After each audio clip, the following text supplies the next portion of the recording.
महाराष्ट्र का पुणे, साल 1994। एक घर में 7 लोगों के मारे जाने की खबर मिलती है।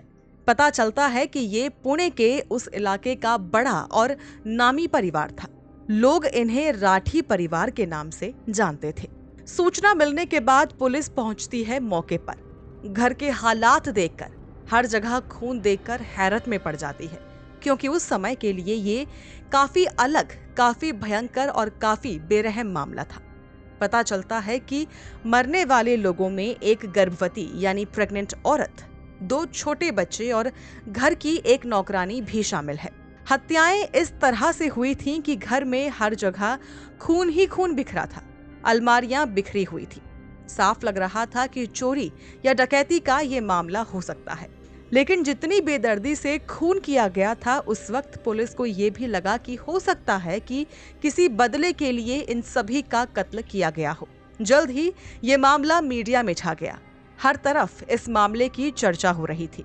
पुलिस जांच शुरू करती है और जांच शुरू होते ही एक चीज साफ हो जाती है कि इस वारदात को एक से ज्यादा लोगों ने अंजाम दिया है। इन्वेस्टिगेशन आगे बढ़ती है।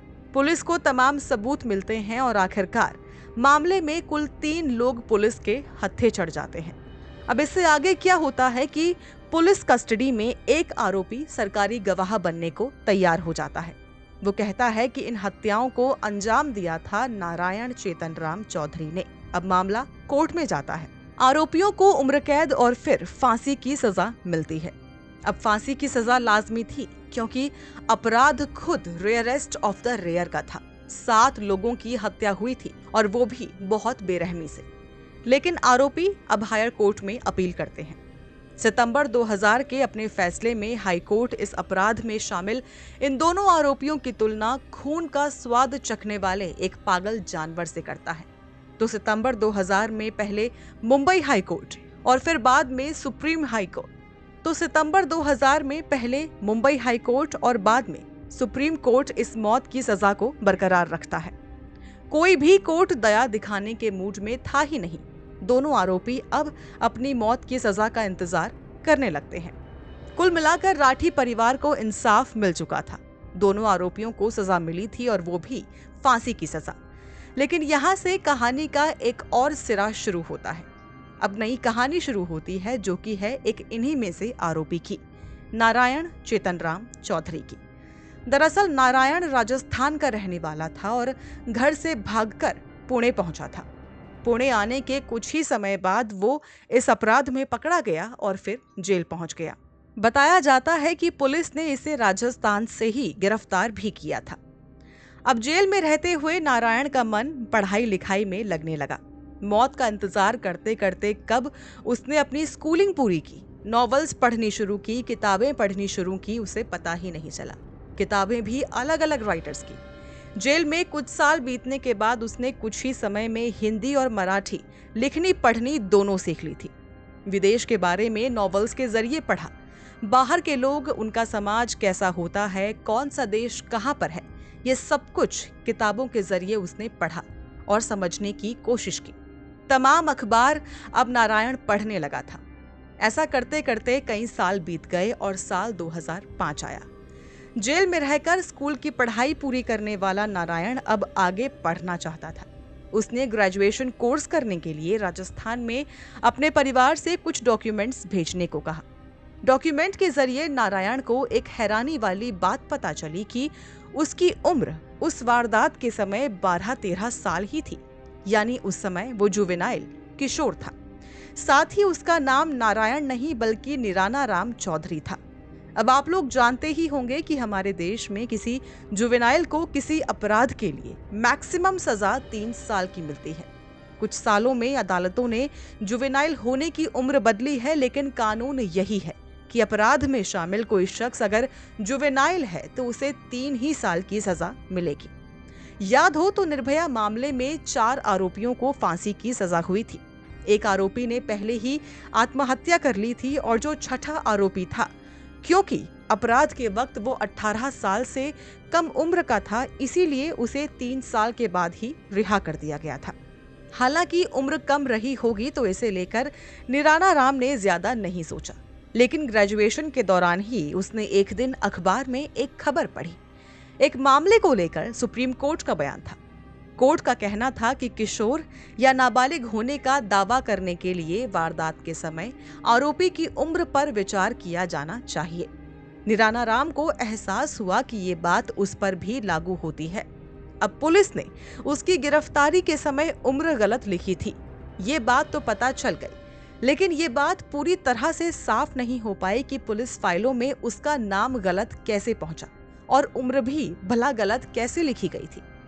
हालांकि इसके बारे में निराना राम कहते हैं कि महाराष्ट्र में नामों को अक्सर छोटा कर दिया जाता है। जैसे अगर किसी का नाम तुकाराम है तो लोग उसे तुका कहने लगते हैं। अब निराना राम कहने में थोड़ा मुश्किल था, इसलिए वो निराना राम को नारायण बनाते गए। यहाँ एक और बात साफ नहीं थी कि निराना राम का नाम और उम्र गलत तरीके से कैसे दर्ज की गई, क्योंकि पुलिस रिपोर्ट में उसकी उम्र 22 साल से ज्यादा बताई गई थी। अब 12 साल का बच्चा और 22 साल का शख्स दिखने में तो जाहिर तौर पर अलग होगा, लेकिन इसे लेकर कोई जानकारी नहीं है कि ये इतना अजीब ब्लंडर कैसे हो गया, क्योंकि ना तो सुप्रीम कोर्ट और ना ही निराना राम के वकीलों के पास शुरुआती केस फाइलों का एक्सेस था। अब जैसे ही निराना राम को ये सब पता लगा कि उसके मामले में क्या कुछ हुआ है, तो उसने जेल अधिकारियों से इसे लेकर बात की। उसने बताया कि उसकी उम्र का पता लगाया जाए, क्योंकि उसके साथ इस तरह का पूरा केस हुआ है और कायदे से उसे 2005 में ही रिहा हो जाना चाहिए था। जेल ऑफिसर्स मान गए, लेकिन जो रिपोर्ट्स आईं उसके रिजल्ट में काफी ज्यादा गैप था, बहुत ज्यादा बफर था। रिपोर्ट में पता चला कि 2005 में उसकी उम्र 22 से 40 साल के बीच कोई भी हो सकती है, जिसका मतलब था कि घटना के समय उसकी आयु 11 से 29 साल के बीच कुछ भी हो सकती थी। निराना राम की उम्मीद के लिए ये एक बहुत बड़ा झटका था, लेकिन वो जो कह रहा था उस बात का कंफर्मेशन भी नहीं हो पा रहा था। जो टेस्ट उसने कराए थे उन रिपोर्ट्स में भी कोई हेल्प नहीं मिली। तो ऐसे में केवल एक ही चीज थी जिसे वो दिखा सकता था और दे सकता था, वो था उसके उस स्कूल का डॉक्यूमेंट जहां 3rd क्लास में उसने पढ़ाई छोड़ दी थी।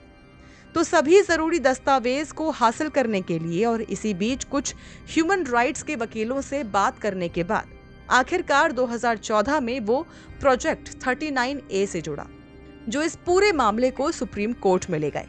यहाँ बता दूं कि प्रोजेक्ट 39A ये दिल्ली में नेशनल लॉ यूनिवर्सिटी में एक क्रिमिनल जस्टिस प्रोग्राम है। तो 2018 में सुप्रीम कोर्ट ने इस मामले में सुनवाई शुरू की। निराना राम से जुड़े सभी डॉक्यूमेंट्स को चेक करने के लिए एक जज को लगाया गया। सामने आया कि जुर्म के समय वाकई निराना राम की उम्र 12 साल थी। कई चीजें सामने आने के बाद सुप्रीम कोर्ट ने कहा कि ये मामला प्रशासन के सुस्त और लापरवाह रवैये को दर्शाता है। खुद निराना राम के मामले पर काम करने वाली टीम का कहना है कि इसमें जो गलतियां हुई उसका जिम्मेदार कोई एक नहीं बल्कि कई पार्टियां हैं, और इसकी शुरुआत इस मामले की जांच कर रहे इन्वेस्टिगेशन ऑफिसर्स से होती है, जिन्होंने निराना राम के नाम और उम्र को सही तरीके से वेरीफाई ही नहीं किया। यहाँ तक कि प्रोसिक्यूटर और सुप्रीम कोर्ट पहुंचने से पहले जिन जजों ने इस मामले की सुनवाई की वो भी इस मामले में बराबर के दोषी या फिर जिम्मेदार हैं। तो सितंबर 2022 तक मामले में सभी दलीलें सुनी गई। 27 मार्च को सुप्रीम कोर्ट ने निराना राम को रिहा कर दिया। कोर्ट ने हालांकि ये भी कहा कि हमारे दिमाग में जो पहलू आया वो ये था कि क्या 12 साल का लड़का इतना बड़ा अपराध क्राइम कर सकता है। कोर्ट ने कहा कि इंक्वायरिंग जज की रिपोर्ट की जांच करते समय इस पहलू को ध्यान में रखने के लिए हमारे पास चाइल्ड साइकोलॉजी या फिर क्रिमिनोलॉजी की कोई जानकारी नहीं है। खुद निराना राम भी यही कहता है कि उसे खुद कुछ भी याद नहीं है। उसे तो ये तक याद नहीं है कि वो पुणे कैसे पहुंच गया था। तो जेल से छूटने के बाद निराना राम ने बताया कि बीते 26-27 साल से वो जेल में बंद था। इस दौरान उसने सोशियोलॉजी और पॉलिटिकल साइंस में मास्टर्स की डिग्री हासिल की। उसने बताया था कि कैसे वो भीड़ में चलना सीख रहा है, क्योंकि उसे इन सब की आदत नहीं है। वो सीख रहा है कि लोगों से कैसे बात की जाती है ताकि किसी को उसकी बातों से बुरा ना लग जाए। निराला राम ने यह भी कहा था कि जेल से बाहर आने के बाद वो अब लॉ यानी कि कानून की पढ़ाई करना चाहता है, वकील बनना चाहता है। अब यहाँ शायद आपके दिमाग में एक सवाल आ रहा होगा कि क्या हो अगर वाकई में निराला राम ने उस छोटी सी उम्र में वो 7 कत्ल किए होंगे, क्रिमिनल माइंड भी उसका हमेशा से रहा हो। तो इसे लेकर और इसका जवाब प्रोजेक्ट 39A से जुड़े कुछ लोग देते हैं। वो कहते हैं कि हम ये नहीं कह रहे हैं कि कोई अपराधी नहीं है और कोई विक्टिम नहीं है, और ना ही हम ये कह रहे हैं कि अपराध करने वाले सभी बच्चों या टीनेजर्स के साथ विक्टिम्स जैसा बिहेव करना चाहिए या उन्हें जिम्मेदार नहीं ठहराना चाहिए। कुछ बच्चे जरूर ऐसे होते हैं जो हिंसक होते हैं, क्रिमिनल माइंडेड होते हैं और उनमें सुधार की गुंजाइश नहीं होती है, लेकिन ऐसे बच्चों की संख्या काफी कम है और ज्यादातर बच्चों में सुधार की गुंजाइश हमेशा बनी रहती है। लेकिन कहानी यहाँ भी खत्म नहीं होती। एक और मेजर ट्विस्ट यहाँ बचा है। सितंबर 2023 यानी रिहा होने के करीब 1 से 1.5 साल के बाद एक बार फिर निराला राम जेल पहुंच जाते हैं। दरअसल सितंबर में निराला राम को करीब 3.5 लाख रुपए की ड्रग्स के साथ पकड़ा गया।